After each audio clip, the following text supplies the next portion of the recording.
Live streaming is on. Okay. Just have to put it on Facebook.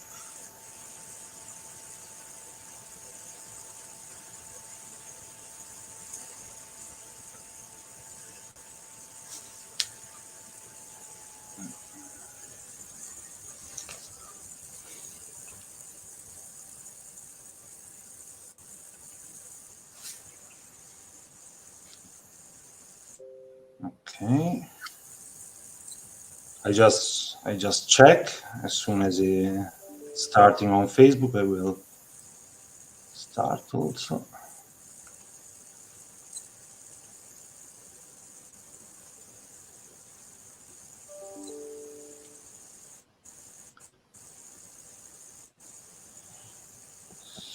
So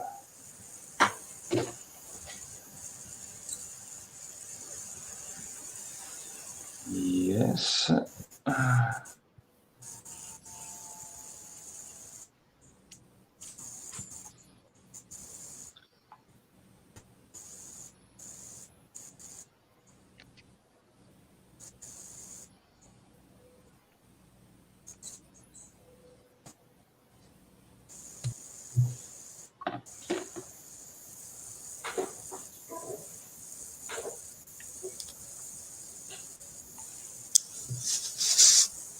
Okay.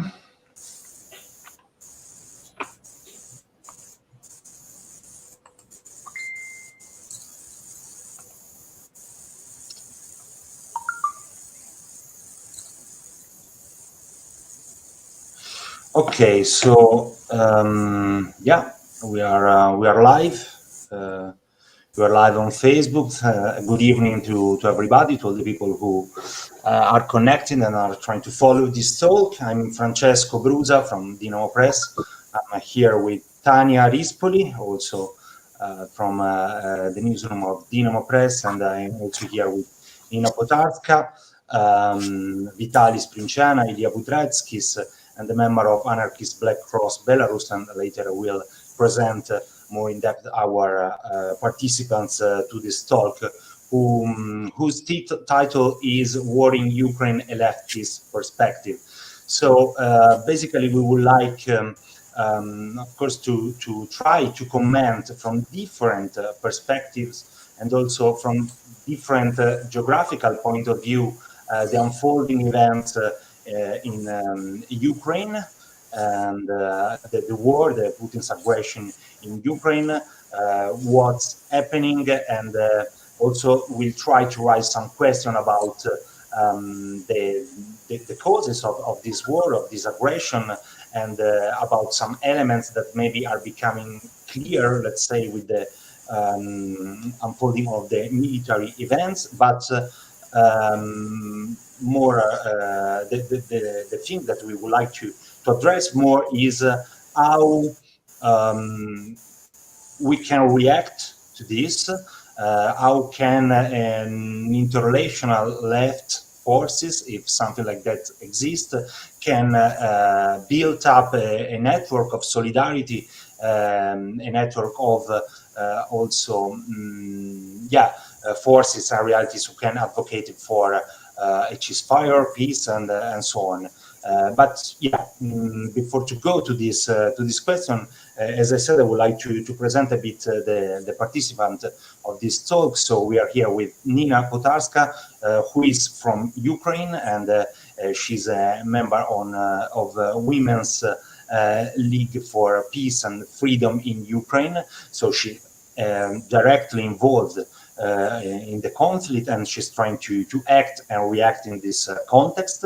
Then we are here with Ilya Budretskis. Ilya Budretskis is from Russia. In Russian, he's an activist and a political analyst. He's the author of a very interesting book, which is called Dissidents Among the Dissidents, which deals let's say, with the leftist political paths that are possible in the post-Soviet context. if I may summarize a bit like this. Then we are here with Vitali Sprincena. Vitali is a sociologist and a journalist and an activist from Moldova. He lives in Chisinau, but right now is in Palanca, which is the southern Moldovan border with Ukraine, very close to Odessa, where many people also are crossing the border and are coming from Ukraine. And since the very first moment of the war, he also started to be active in the refugees welcoming and acceptance. So we'll also listen from him something about this. And finally, we are also here with a member of anarchist Black Cross in Belarus, which is an anti-authoritarian and anarchist network of activism and defense of political activists and political activists who are in prison or suffer repression from the authoritarian state. Of course, the member decided to remain anonymous, so we just talk in this meeting. And yeah, so as I said, our aim is try to have a broad talk about what is happening, try to give voice first to the person who are directly suffering from the consequence of Putin's aggression, and try to understand the different perspective and try to understand the way we can build up some international solidarity about this. And so, as a first way, maybe to introduce the talk, I would like to ask to all the participants if they can just tell us a bit, basically, as long as they could, of course, but what they are doing, where are they now, what's their reaction to the war, what's the way they manage, the way they manage to find to be somehow active within this difficult and tragic context, and also since all the people that are participating in this talk are were politically active before the war, how the war is affecting, their political views, their political efforts, and how they are maybe managing to translate their previous political efforts into this new upcoming context. I will start maybe with Nina Potaska, as I said, from the Women's League of Freedom and Peace in Ukraine. So if she can a bit tell us a bit, yeah, what's happening from her point of view, basically. And I thank, of course, Nina and all the participants to be here. Yeah, thank you for this discussion. It's also interesting to have these different participants from different places of post-Soviet space. But it's a bit hard to talk to me for me today because every day we had a new I don't know how to say. So it's we every day we have a new shock and we need time to relieve. Even today, 2 hours ago I refused to participate because after if maybe today we have shelling on railway station during the evacuation in Kramatorsk, and in this time I'm involved in this process of evacuation of my team, of the families members of my team. So after this, every day we feel that it's even difficult to think about, I don't know, any strategic or making any analysis because we are in a stage of surviving, and it's in very weak position for making any analysis or any reflection because we are suffering from from lack of the basic needs, covering of these basic needs. And I think many of feminist organization and left organization now engage in the humanitarian aid, and it's like urgent help for people every day. So, and we faced with a very different and very, I don't know, untypical problems for everyday life. So it's even difficult to describe, or even I don't want to make a shock for everyone, but you can open news, and of course all that we are doing, it's the same as others. We are trying to find food, medicine, organize abortion for women who are suffering from rape, and I don't know, it's just a mess of all of this. So I don't know if it's even my participation here very, I don't know, effective for high level ideological discussion, but it's how it is. And from my background, I started working with the conflict from the very beginning, from 2014. And because of this, I'm not feel that it's something new for me, because I know what is a shelling, what is a, I don't know, war reality, and how it's everyday life affected by conflict, and how it's unsafe, and how women suffering from this from any conflict, and how it's affect any infrastructure, and how it's how people dealing with basic needs, how they organize safe places for sleeping, I don't know, trying to find food or like this. So, and in the same time, I'm more focused on women rights, and care work, reproductive work, and in the through lines of conflict. And of course, everyday women, or everyday life of average women, full of caring of elderly children, and obtaining food, all these on their duties, and they need to continue doing this even during the conflict. And from my point of view, the first stage of the conflict was very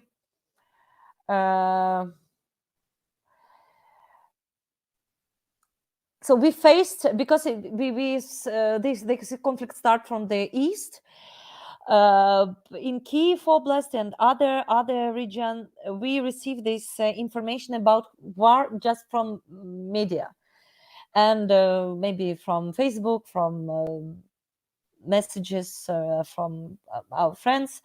So and during that time, we mentioned that it was huge talks about masculinity, militarization, and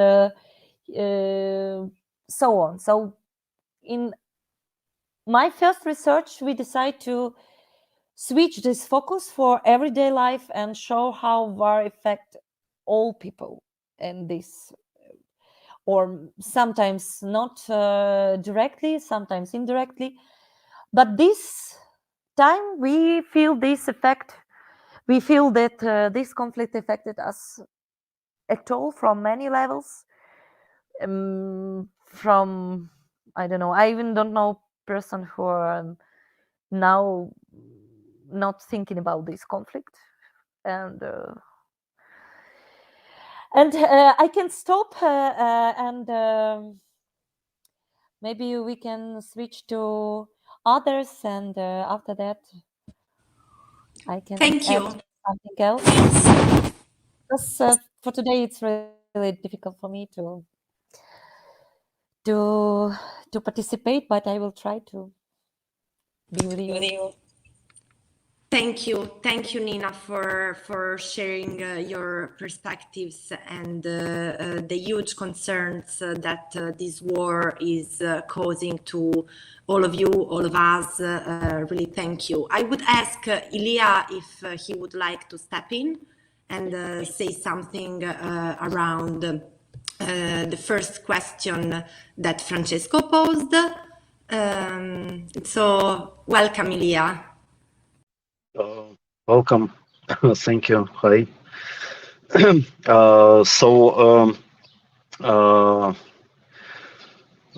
want to start with maybe my personal perspective. So some weeks ago, as many other Russian activists, I had to leave the country.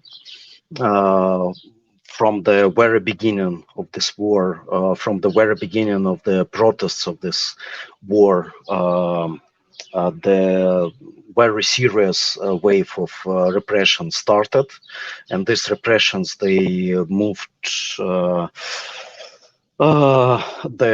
political regime in Russia in a new kind of stage. So we can say that it's a transformation to some kind of fascist regime, fascist dictatorship.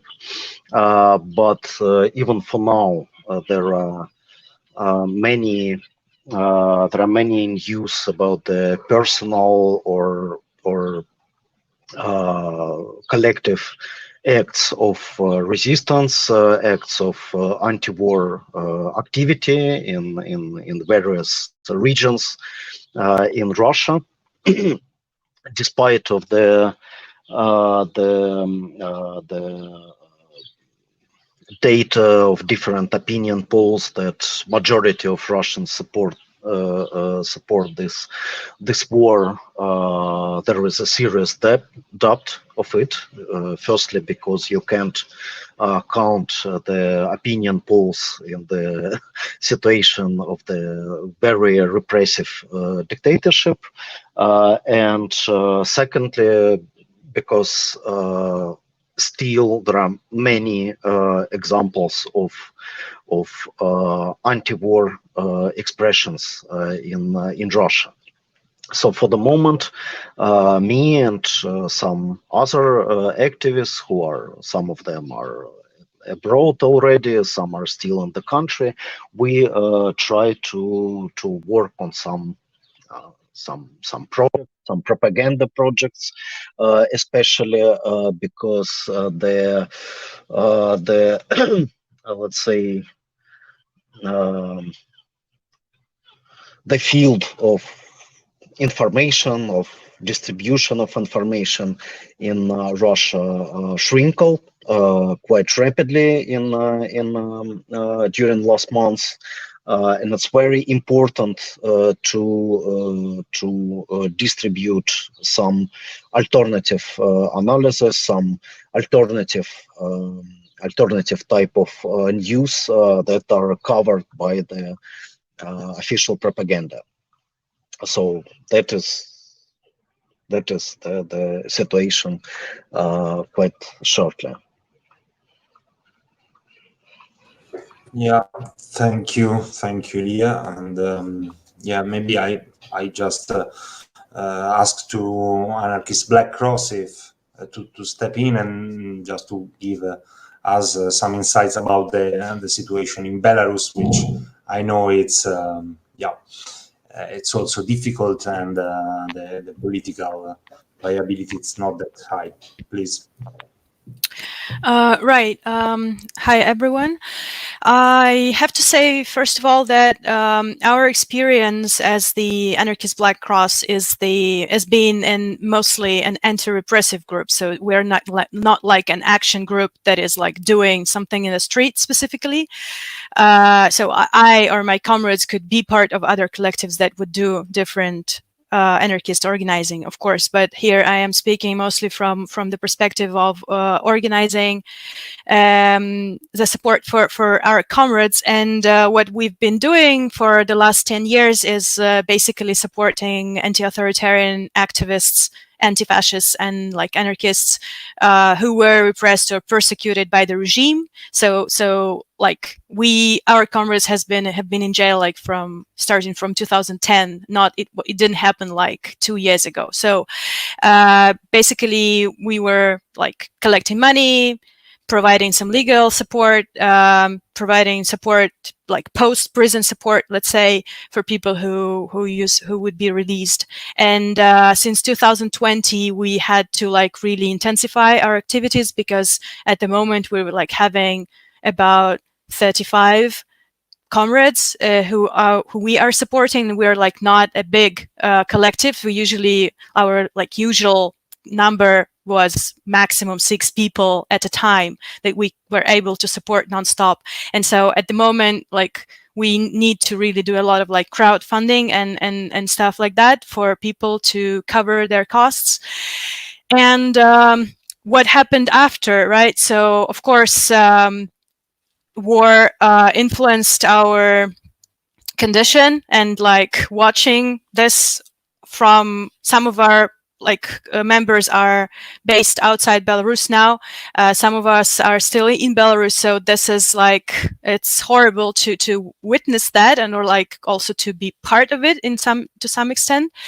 And what we tried to do is like still we need to still support people who are in jails, right?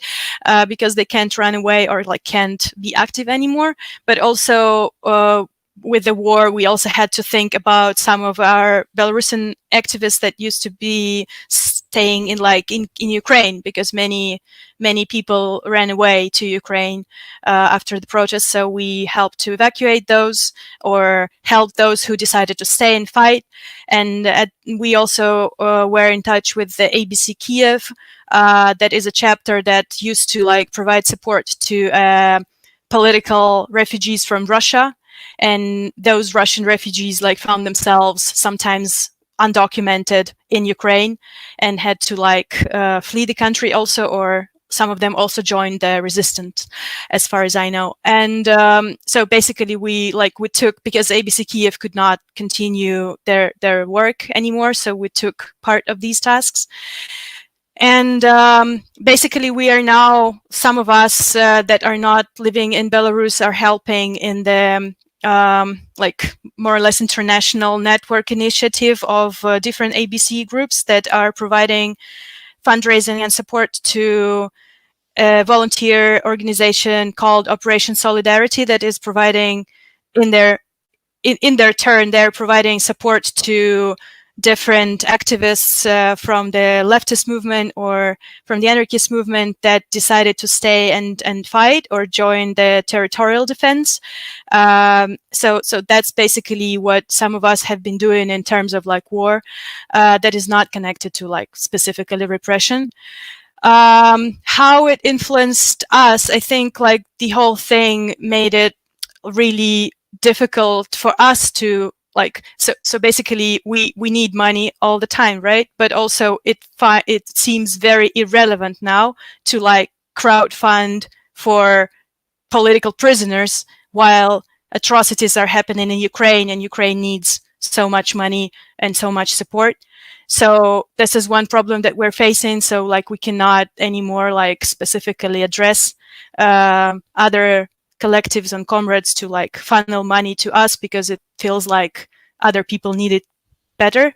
Or also it's become quite difficult for us to evacuate some of the people who were repressed, like to get them out of Belarus, because many European countries like cancel, like just as for Russia, many of them canceled visas and or if they haven't canceled, they made it like really difficult for people to legalize if they join. And this is a bit problematic, because some of the people would like to go, and there is like a spring conscription at the moment in Belarus. So some of the people would like to avoid being drafted, and not so many of them can leave, actually, because previously they would always leave to Ukraine first and then try to go further to Europe or even stay in Ukraine. Now it's not possible.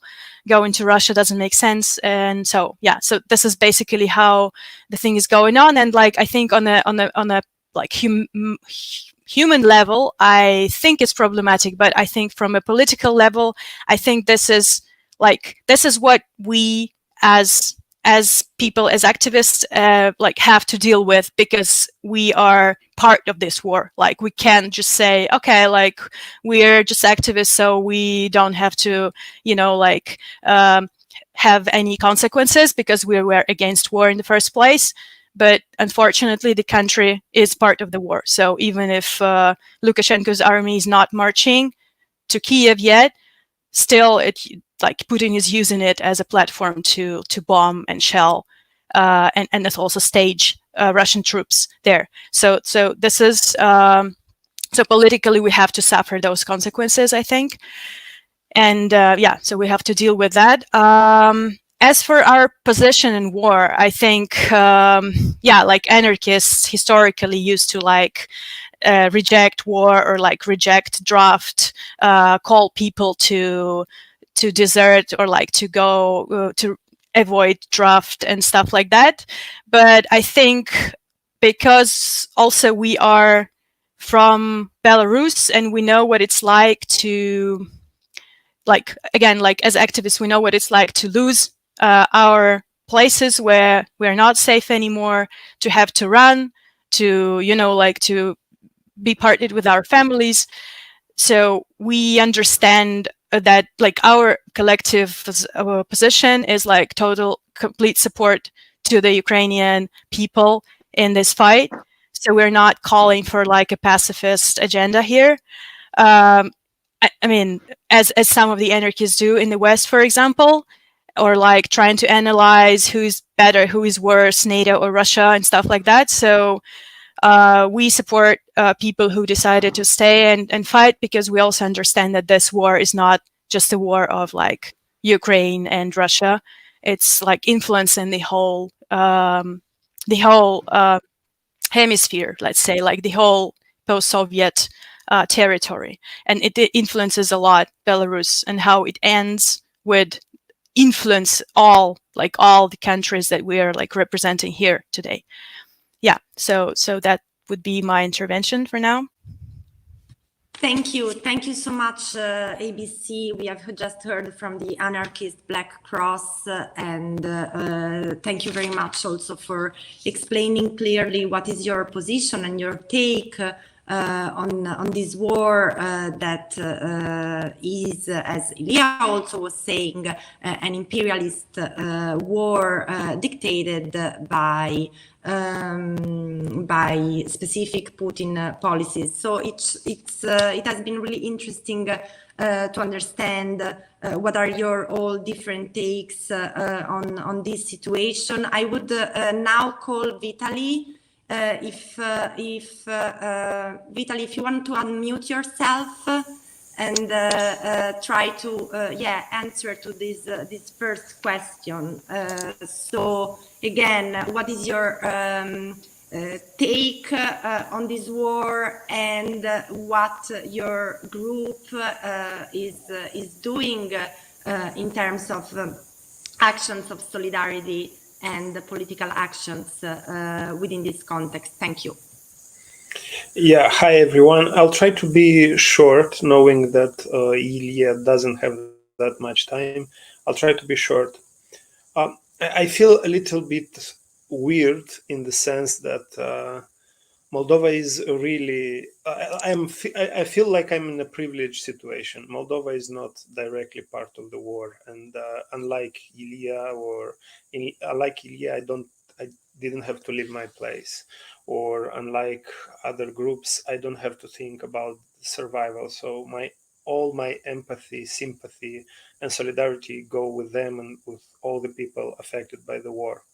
since the day 1 or 2. Like on the first day, we organized a small protest in front of the Russian embassy, demanding the stop of military activities.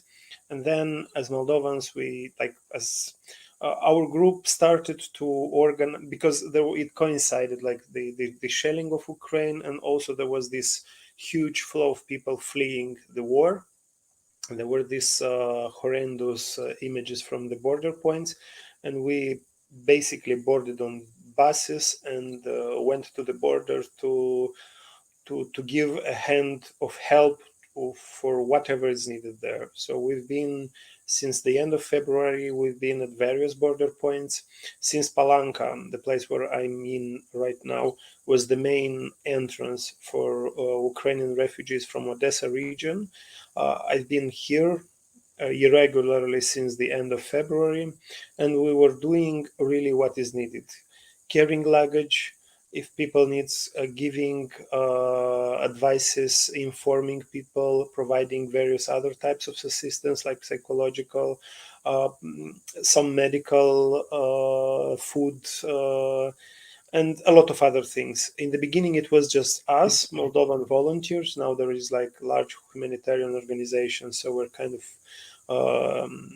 it's better organized, and our group, in a way, kind of did this and is still doing that, a kind of a propaganda by acts. Like, we're trying to help. Mostly our colleagues in Chisinau are dealing with the accommodation for people that don't have where to stay, transportation for people arriving very late in various points of Moldova and with nowhere to go or needing a place to go.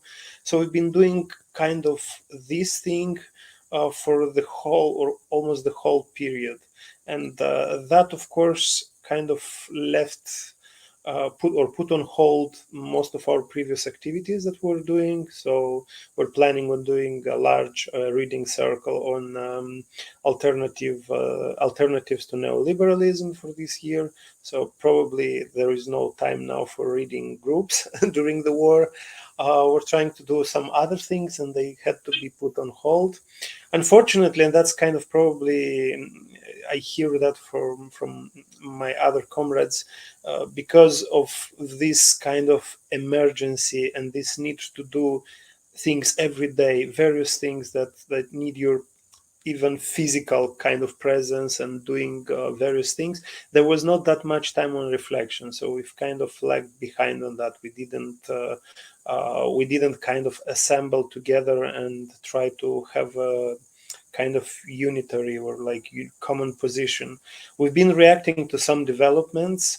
We've been reacting, for example, to the development that despite the kind of all this claim that Moldova is hosting refugees and is showing solidarity and hospitality, not all the refugees were welcome. And our colleagues were especially careful and especially active in finding accommodation and providing more solidarity to the Roma people, to other, like to the LGBT people, to men that were running Ukraine, and everybody was looking with suspicion that they didn't stay there in Ukraine. So it's like that.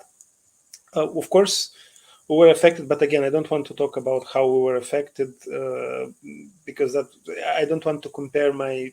It was for us. It was a scare. Yeah, it was a panic, but it's nothing compared to the real hardships that other people had to endure. So, like probably, and I'm saying that I don't know how it will sound, but probably our effort of solidarity, our effort of putting a lot of voluntary work in helping the refugees was a way for us to kind of avoid the panic and to fight it. So we've been very active, but like right now it's kind of, again, as cynical as it might sound, we kind of got used to that.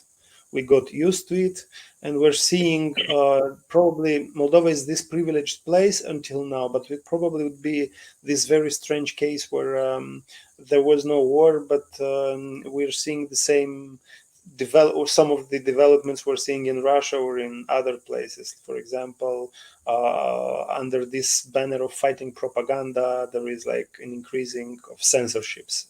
There is a talk about militarization in the society. There is a fascination with weapons that was never here before.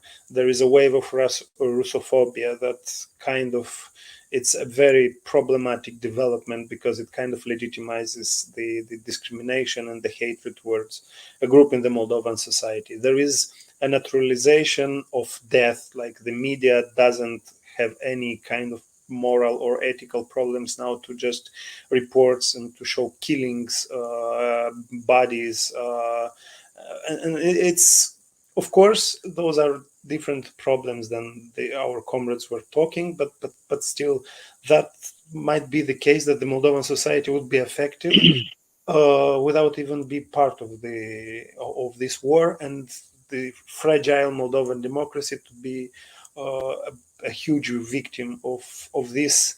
We call it like the second despotism. There was this state of emergency instituted with the COVID pandemic, and now it's kind of now we have another state of emergency where again democracy is kind of suspended in the name of security and safety and so on. So that would be kind of my take, and I don't have, of course, the right to say that the take of my group, but these are the discussions that we're having within the group, and yeah.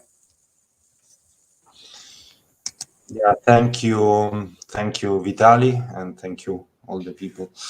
Yeah, and I try to go, let's say, to the second question, second topic we would like to discuss. But it's true, and I guess it's I mean, it's true what Nina, for instance, said at the very beginning, that I mean, it's not really the time to reflect. I mean, that's what we wanted to do, try to make the effort, despite, of course, I mean, me firstly, and Tanya, who's like in this position of privilege. It's kind of weird and to say, but we would like to do this this effort to think, but also to try to think through telling what's happening, and we thought that it was very important to do it from the point of view, as we said, of countries that are now involved in the conflict in a direct way. But so yes, and Anarchist Cross, and you also mentioned a very huge and I would say important topic, which is let's say what is changing in the wall space, let's say, between Russia and Moldova, a space that we can call it post-Soviet space, some countries that were formerly part of the Soviet Union, and the different political developments after the Soviet Union collapse, and sometimes similar, sometimes different, but still that share in common maybe this common path. So I would like to ask you more or less from your point of view, what's the evolution, the recent evolution in your country in relation with the war? So as again, as you said correctly to me, this war is no, it's an aggression, it's an imperialistic aggression, it's a fight between two national army on one level, but on the other level, it's also a fight, a struggle for preserving certain rights, for freedom, I will say, for a certain idea of society that are struggling, and you were struggling for also before, some of you, but all of you, I will say. So so very generally, what's your take of the war? What kind of levels you see in action, from the civil, social one, from the to the military one, and maybe even, if you want to say something about that, to the geopolitical one, because at the other point there are a lot of actors involved in this, in the global sphere. So yeah, maybe again, no, there are a lot of different topics in Russia, the question of the system of power of Putin, how it has evolved, and how it could evolve in the future. Maybe yeah, in Ukraine also there is this debate about the different political identities that are mixed in the society, and so on. So I would like to ask you if you want to say something about this, about the political context of the country within the context of the war, and yeah, a general take on the war and the level of the war that you see the most important to yeah, to pay attention to. And I will start maybe with Ilya Budraitskis, that maybe will leave us in a while, but I will thank you again for the participation. Please. Thank you. So the start of this the start of this war, as for most of people in Russia, was quite unexpected for me. It was a big shock, but somehow the further reflection led me to the conclusion that it's a kind of very logical evolution of this regime. It's answer to its inner crisis, and it's a form of very bloody and very dangerous, very scaring agony of the regime that Putin was establishing for the last 2 decades. And when we call this regime for now as a form of new fascism, it's not just a kind of emotional reaction, but I think that it has some clear, let's say, analytical value. So we need to somehow reinvent the notion of fascism. We need to understand how it related to the neoliberal destruction of the society, and especially Russian society, over the last decades, over the decades of post-Soviet transition, because I think that the crucial for the definition of fascism is the destruction of any elements of the self-organization in the society, destruction of all the elements of democracy, of democratic forms in the society. And that was exactly what happened in Russia. That was exactly what happened with the Russian society, that was permanently like melted in the market neoliberal way into the individuals confronted with each other, which led to the lack of any forms of solidarity in the society. And of course, there was different forms, different ways of resistance for this fascization, for this development of the regime, but unfortunately they were not enough. So the other important conclusion should be that what happened in Russia with this evolution of Putin regime is not something something special. It's not something related only to some unique condition of Russian post-Soviet development, but unfortunately it could be a role model for the evolution of the far-right movements, of the autocratic regimes in the other parts of the world. So in this sense, the struggle against this regime is not just a regional thing. It also very much connected to the, let's say, the political future of the world. So that, I think, could be a very brief general reflection on the situation where we are now. Thank you, Ilya. We really appreciate your analysis, which connects the emergence of fascism and nationalism to the neoliberalism itself.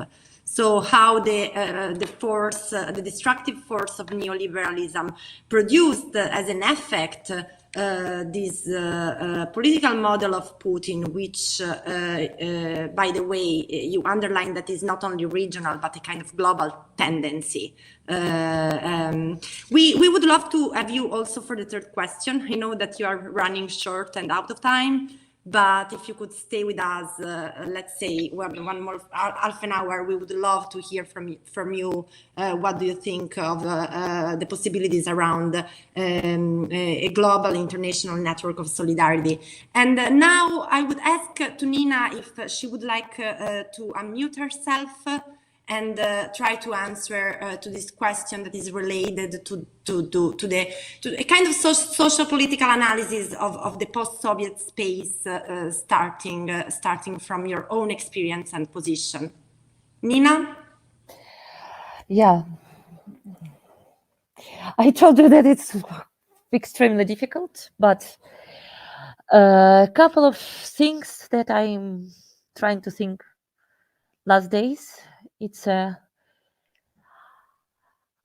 how to be with this binary in this world, and what we can do when our representatives in the government, because we are all depend like citizens of our government, how we can protect ourselves from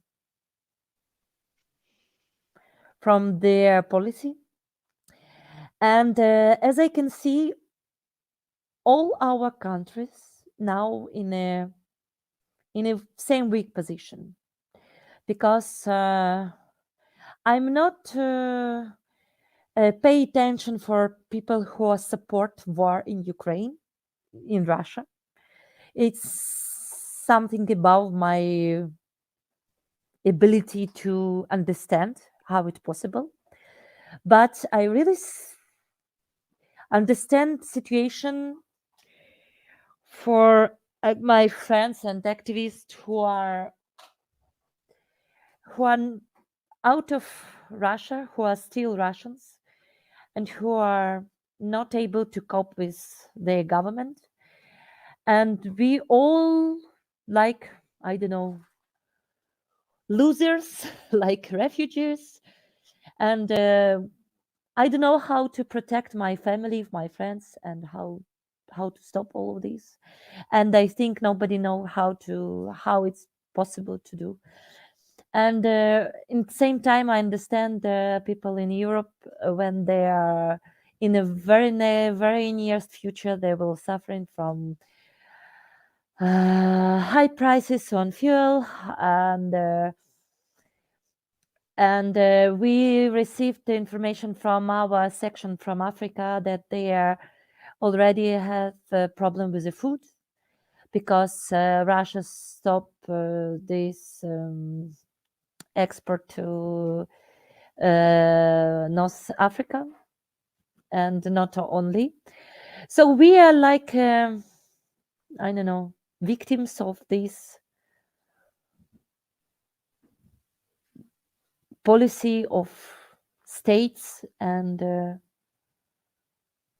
I don't know how we can be in touch and making this connection between, because I know that a lot of my friends from human rights society, they are not even ready to talk to Russians, to any, because after this, after we have now we have a lot of friends and relatives who are already affected by this conflict, or physically, or I don't know. Everybody now have somebody we lost.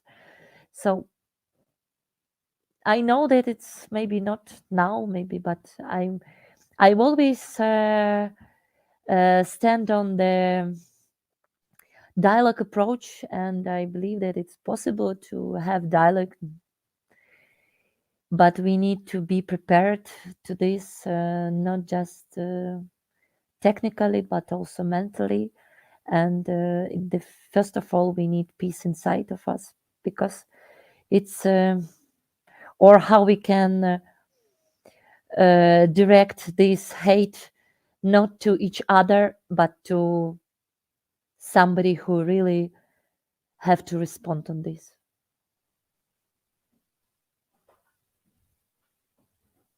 Yes, that's all. Thank you very much, Nina, and yeah, thank you to share your views despite the difficult of the situation you are in.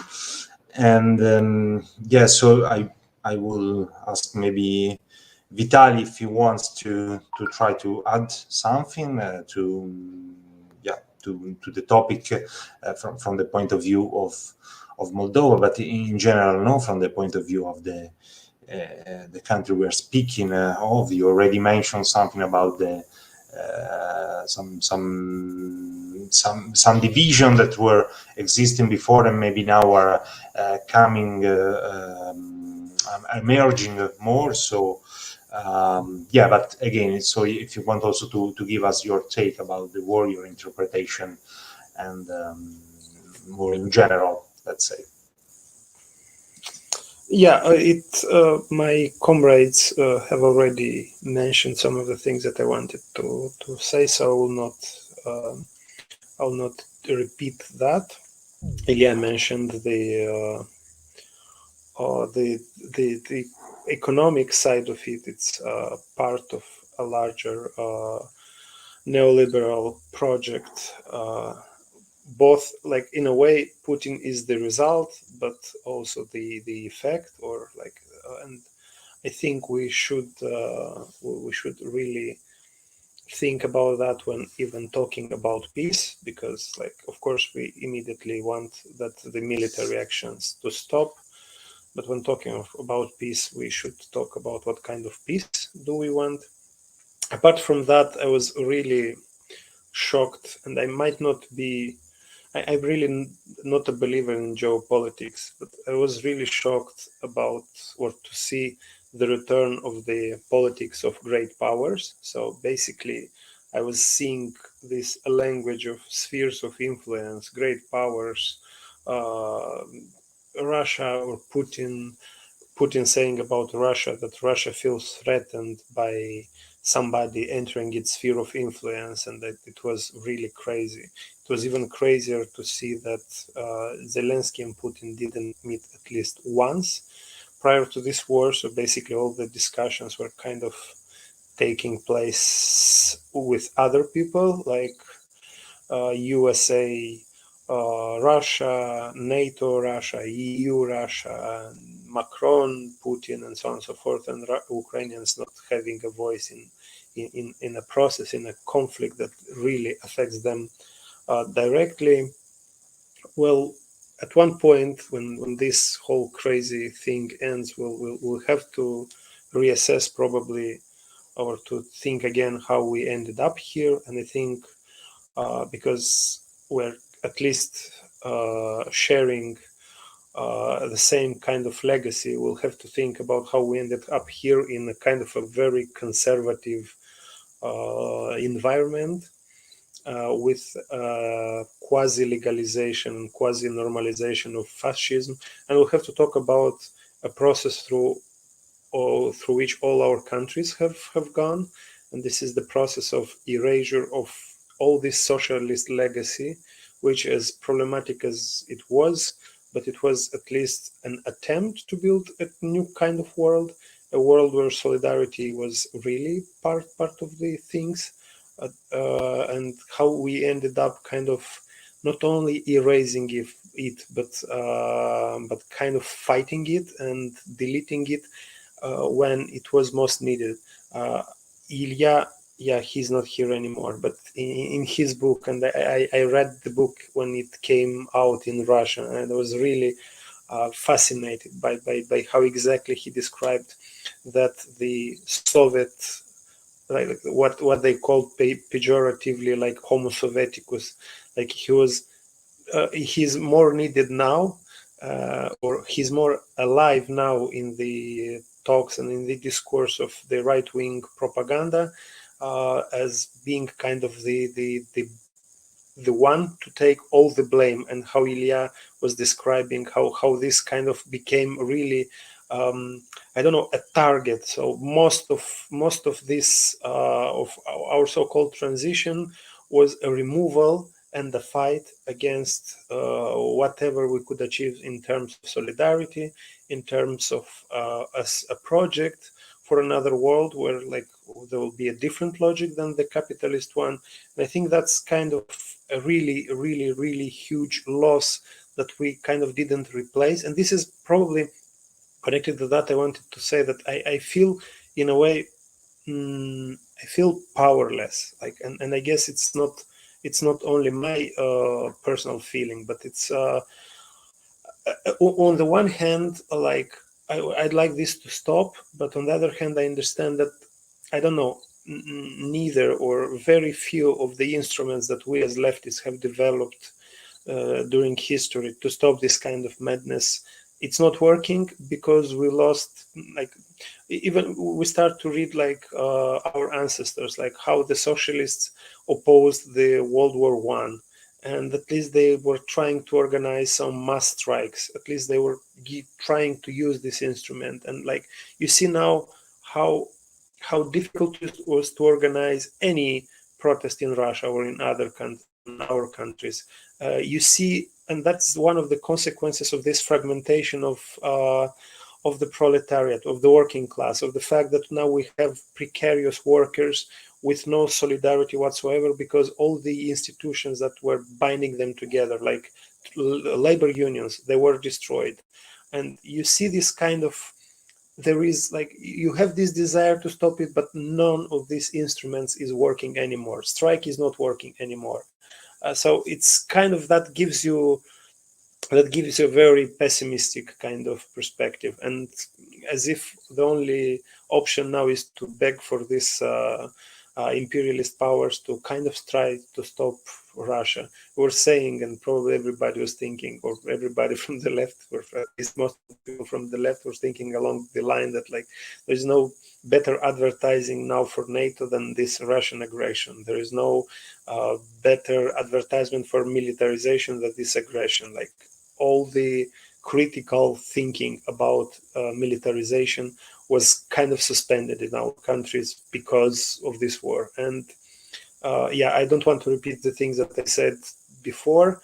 Also, like, because of this return of the politics of great powers, we're seeing various other actors trying to kind of play their game in this war. So we're seeing like Erdogan trying to play a game and kind of to raise the status of Turkey as part of this kind of new configuration of the region. And that's also, to me, it's very sad that instead of I don't know how to call it, international civil society, global civil society, global there are even not words for that. We're kind of retreating back in the year of the concert of powers, the balance of powers, and the politics of great powers. So for me, all this war will mean a lot of steps back.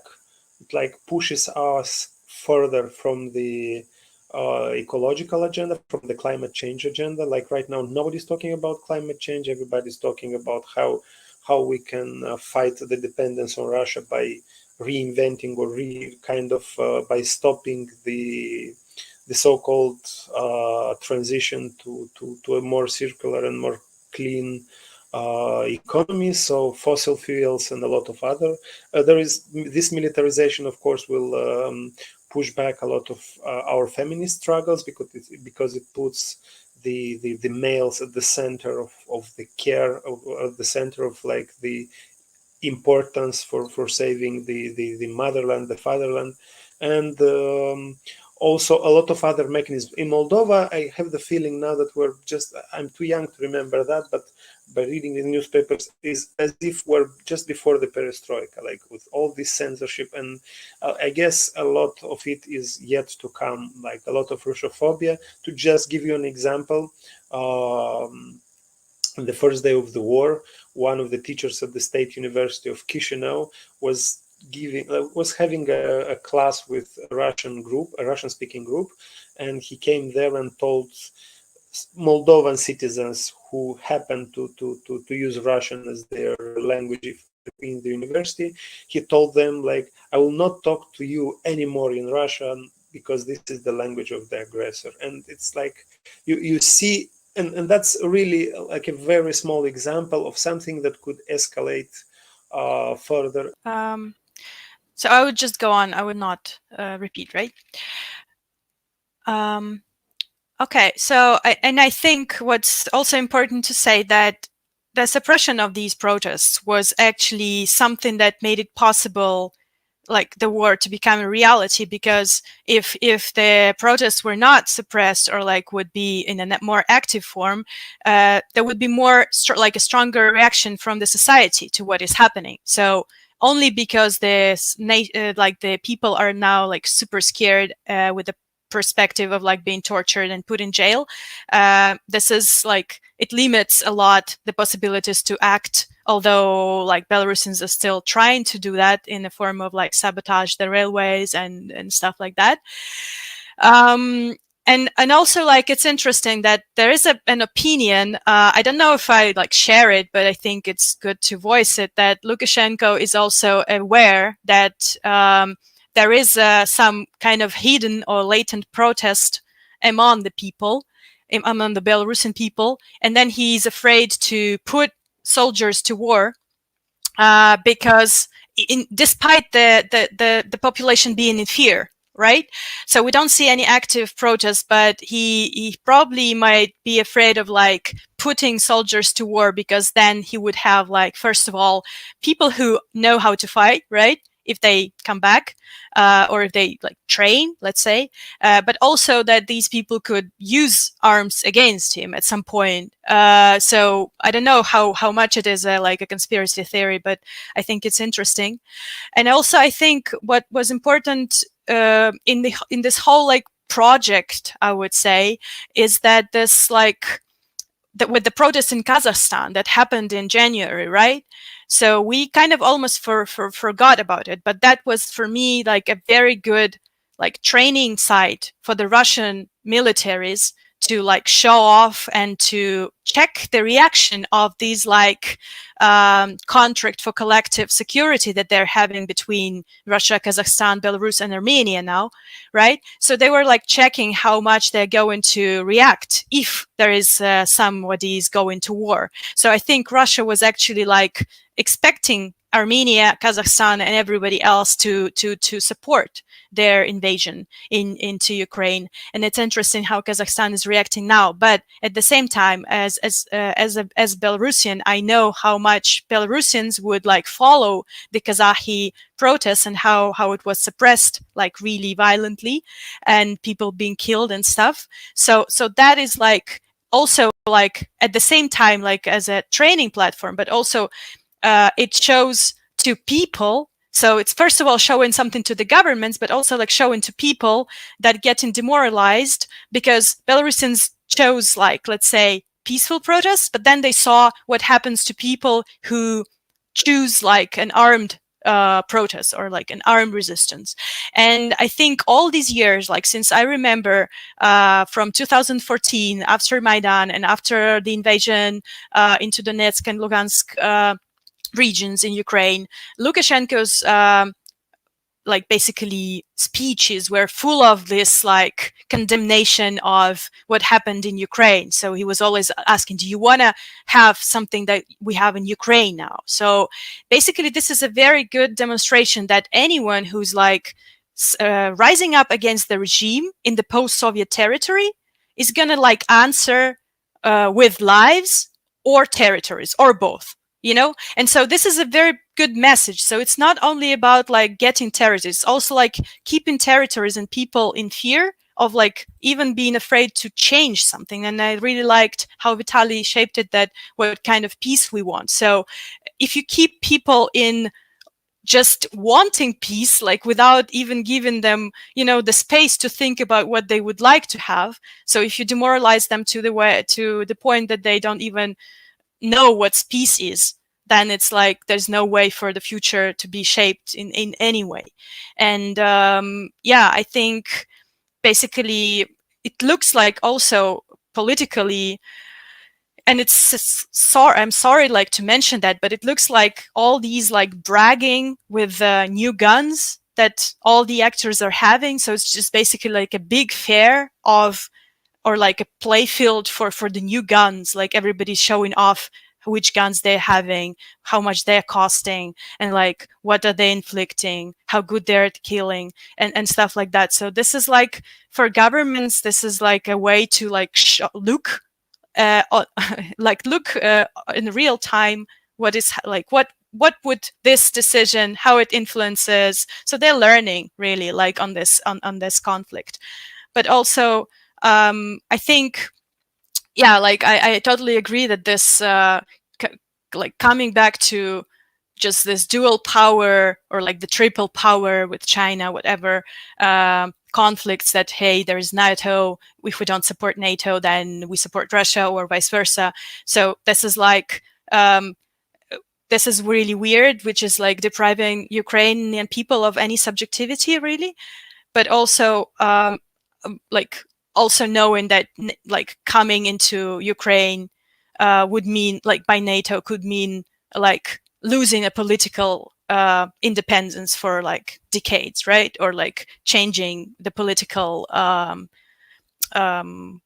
play field, let's say, for many years in different countries. And yeah, as for the nationalism, I don't think that in Belarus nationalism is on the rise, because maybe it's a good thing. I don't know if it's a good thing, but Lukashenko did everything to just exterminate any kind of identity in Belarusians. But so they are basically associating themselves with like a big brother, the Russians. And but generally Putin is like the biggest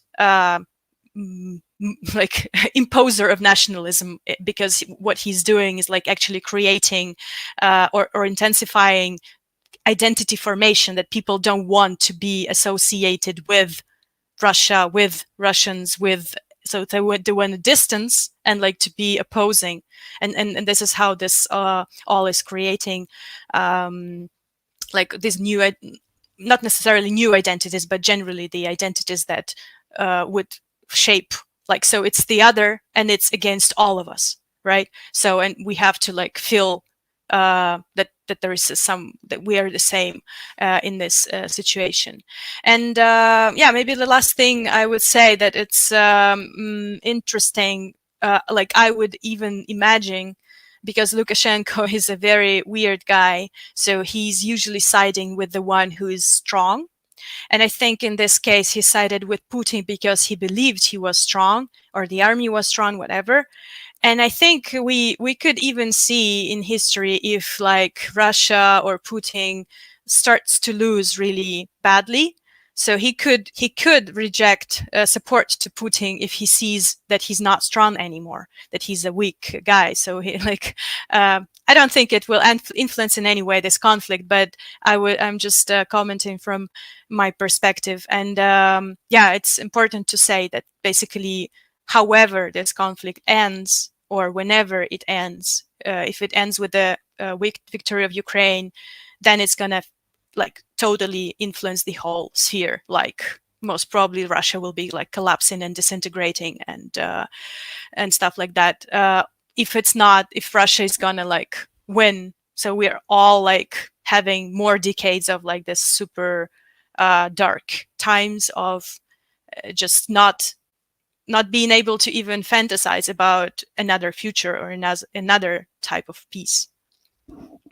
Yeah. Thank you, yeah, for your intervention. It's really a pity. Also, Nina had to leave, unfortunately, but it was, of course, a pleasure to have her in the conversation, and it was very, yeah, touching. Also, hearing what she told us, and yeah, it's very kind of. No, it was a very interesting conversation so far, and also would like to add something. I kind of course, I kind of share and understand that it's a very dark time, no, a very difficult time. So it's the view, also my view, it's kind of pessimistic, but at the same time, I would like to try, to be a bit more optimistic. Also, Nina was speaking about the sort of opposition between the choices that have been made by governments, either very authoritarian governments or more formally democratic ones that kind of make Ukraine and Russia and all the countries surrounding ended up in this war. But at the same time, no, I especially in the left, I would say that Russia, Ukraine, Belarus, other countries such as Poland, for instance, as their societies in the last decades and even before have been able to express a very strong social movements.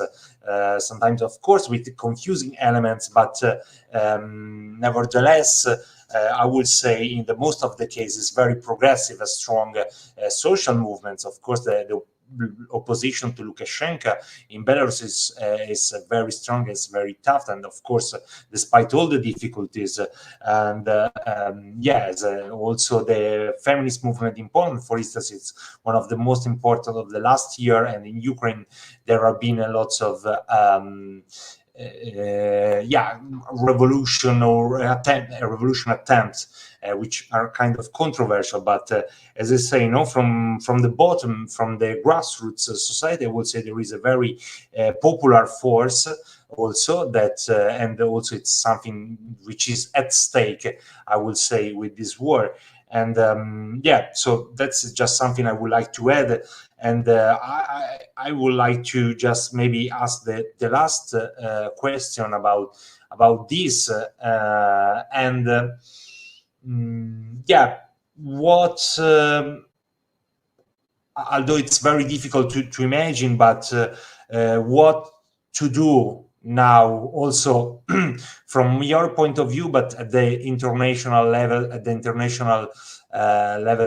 from the left, let's say, in the context of the left of the comrades also from the whole Europe, which I think should try to get more involved in the process, should try to understand more, and should try also to listen more at people who are now in Ukraine, in Belarus, in Moldova, in Russia, and I think this is not happening enough. I mean, from the left, this is my personal point of view. And given the fact that we are maybe stuck in this dilemma, that of course the better outcome is peace, but at the same time, what kind of peace? How can we try to push for a ceasefire, for a justice context wherein we can find some sort of agreement, some sort of peace, and at the same time with the full support, of course, of people struggling in Ukraine, and I would say to some extent, this is my personal view, armed and non-armed, in Belarus, in Moldova, in the whole Europe, with the bigger question of welcoming of refugees and dissents in Russia. So again, although it's very difficult to answer this question, it just maybe fantasizing, but from your point of view, where to start to try to build a sort of international opposition to what is happening. Please, I don't know, maybe Vitali, if he wants to go first. Well, it's a very, very, very, very, very tough question. I think on the one hand, we have to do what we were doing already. So, despite the fact that the war has split radically, a part of whatever remained of this post-socialist, post-Soviet kind of space. But there were processes that were going before. So there was this kind of Russophobia that I was mentioning, like the Russophobia in the Moldovan society was strong before the war. And we will do probably, and when I'm saying that we'll have to do what we're doing before, it's like trying to build a new, I don't know how we were calling it here, regional internationalization or regional internationalism. So we were doing that before, despite the various ways in which other political forces in our region were trying to split us apart, to pull us apart as far as possible. We were trying to reconnect and to work around topics that were of common interest, to build some solidarity in the place of force, or to counter forces that were pushing for splits. So we're doing that, and we'll have to do that despite the war, despite everything. We'll have to do that. This new regional internationalism, I don't know, I don't have a better name for it, but it's kind of, this is how we called it. And at the very general level, we'll probably need another form of internationalism, a renewed internationalism that would be a little bit different from the one that we were talking before. For example, like the working class that we're having kind of in mind when building this new internationalism, or this internationalism before, it's now different. It's, as we said, or as sociologists were saying, it's basically precariat. This new precariat, it's different from the working class that we had before. So we have to reinvent a new form of solidarity given the new situation of the working class. I think I don't have kind of any very big insights about how it should look. At least what we kind of can think that it has to have. It has to include solidarity. It has to be inclusive, so that not to exclude various groups, like putting emphasis, and that's has been the criticism of feminist movements.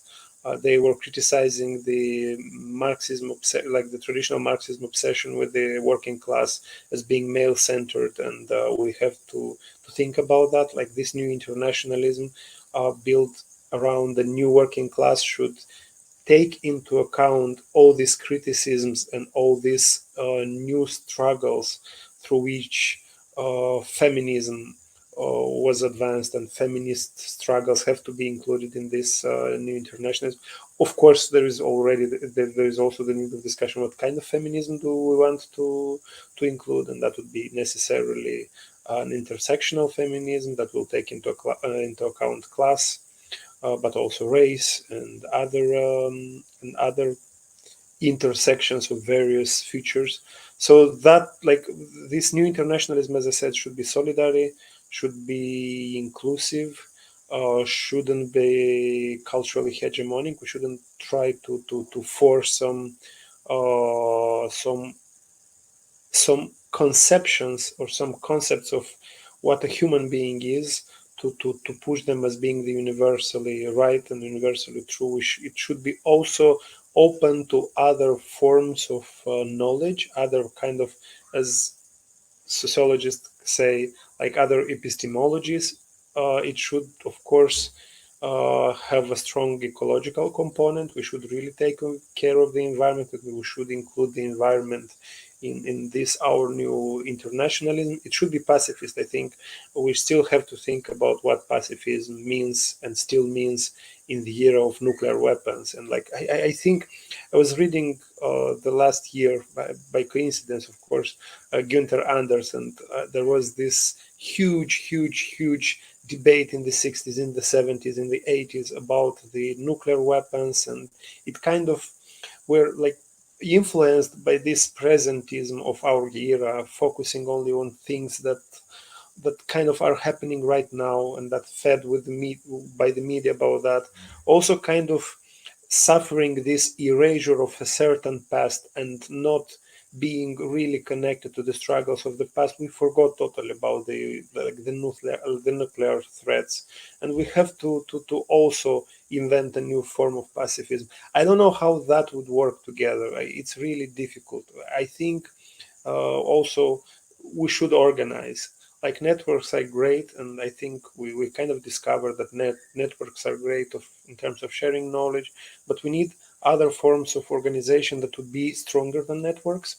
I don't know what kind of organizations that should be, but we need organizations that would be at the same time flexible. So, for example, to attract informal workers, to unite precarious workers or workers that are invisible, for example, not invisible, but like confined in the private space, for example, like the care workers, like migrant care workers in various countries, people from the service industry. So it's at the same time to be flexible, but also in a way rigid, so as to constitute some power. And we probably might need to rethink our engagement with whatever we call politics. We should kind of try to, and that's my personal view, that we should really try to struggle for power, and this power to be used to change the world.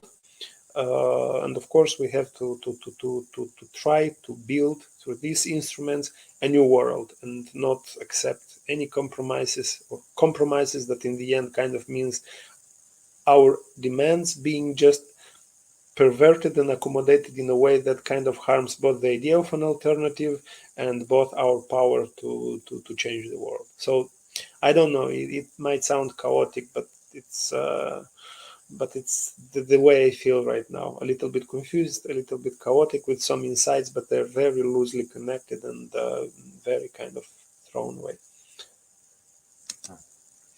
Yeah, thank you. No, and I guess it's probably a collective task to make this point staying connected. No, but the first way you called, no, this idea of regional internationalism or something like this, I guess it's very fascinating way to call it, and I guess it's a good direction to look at, maybe to go towards. And so yes, please, from I would like to ask to Anarchist Black Cross from Belarus if want to add something to Vitaly's words about this, about how to act now on the international level. Of course, what do you expect from the international left also? Right. I think I just was trying to think of several, like, what problems arose with the beginning of war, right? And what challenges we faced with that. And I agree. I think you Francesco, said that like left, and I mean anarchists too, are not good at finding solutions, or like find emergency solutions to like very complex problems, right? Or emergencies, because many times we're like into discussions, into like weighing things against each other and stuff like that. And I don't think it's bad, but I think we are lacking some of the reactiveness, let's say.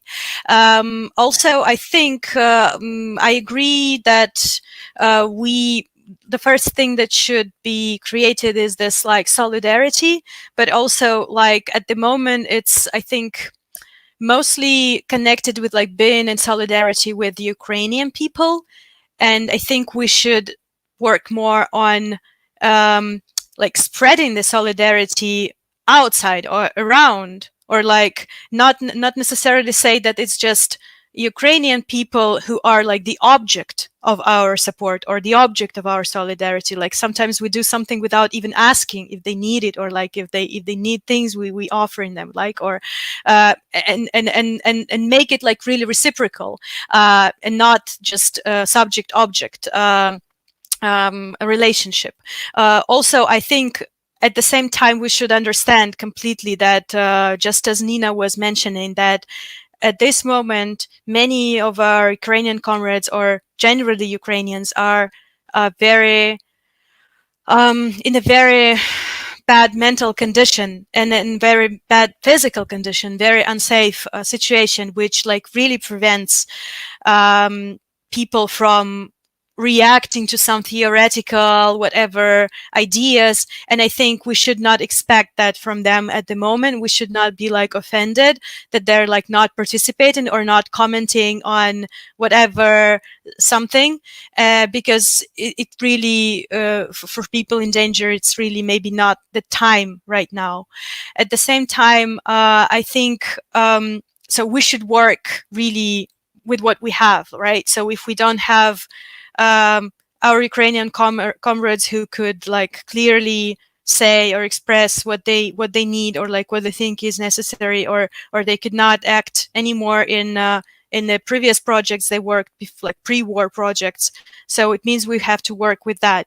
I learned from, I know Belarusian, I'm not trying to compare Belarusian protests to war, right? I'm not trying to compare the consequences of this protest to consequences of war, but I think I learned to, with the 2020 in Belarus, I learned to perceive things, or like the protest or the aim, the goal, not as a, like, not to be goal oriented, but be like understanding that this is a process.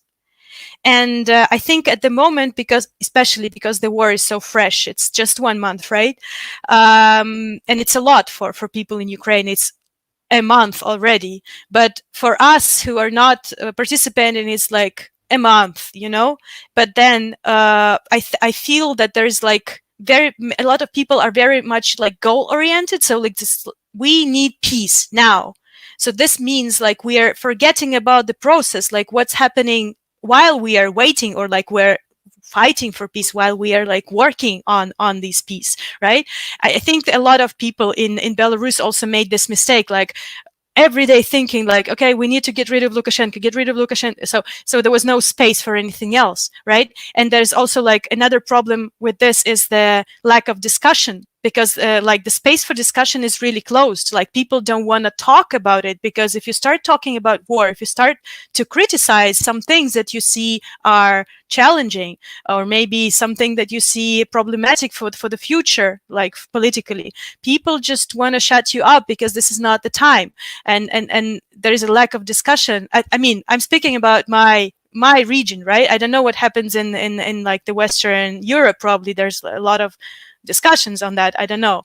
But in general, it feels like you can't comment on anything. Or like we have, for example, a battalion that is a Belarusian, something like Belarusian battalion, who is a little bit like, whose founders are like right wing. And you cannot comment on that just because they're now fighting, you know, Putin. And this is problematic. Like we should find, or like we should create this culture of like being able to talk about these things, or because like I said, the governments are learning, and we should also like take this time and space as a learning experience. Like we should not only just observe it or maybe feel hopeless and powerless all the time, but also like learn and create these connections, right? So not only like solidarity, but also like actual like action connection, right? Because from my experience, like again, like what we are doing is like really small. Like I said, this like network of ABCs is now helping to fundraise and like get protective gear to our comrades in Ukraine, but only because we had it, and because we like we're working on that. Like for 5 years previously, we were like able to do it like next day. And we already had connections like in the cities. So it was like working really smoothly. And I think if we as activists, it's we as like movements were prepared, right? Because governments are prepared. They have their proxies everywhere. I mean, like they call each other, they figure out, and we can't. We need like to you know, like to find time. We need to find contacts of people. We need to build trust. So I think it's good that we are seeing it as a process. Like we should build trust instead of like thinking about like what happens when Putin or whatever wins. So we're in this moment. Let's work in this moment. This is what I think is important. Also, like I think for the Western left and also like some of the anarchists, there's like living in this dual power or like being very critical into the NATO, which is okay, a good thing, I support that, but then it creates this kind of like, if Russia is the enemy of NATO, then I'm like friends with Russia or something like that. And I think it's very important for the Russian left, instead of just reproducing what they learned in books about Western colonialism, Western imperialism, just instead of like just taking sides, just to take this time and to actually, and time and effort, and like to finally understand what is really happening in the region, not like what you read in books or what you read in the news, but like take this time to understand, to listen to the people who are there, like don't listen to the people who are, because this is what really the governments are like trying to put us in two boats, right? And one of us is like pro-Russian, another is pro-Western. That's it. There's no me, or there's no in between. And I think this is important to like create this new culture of like understanding complex issues without like just being in our analysis and ready-made analysis and stuff like that. So yeah, I think that would be my idea.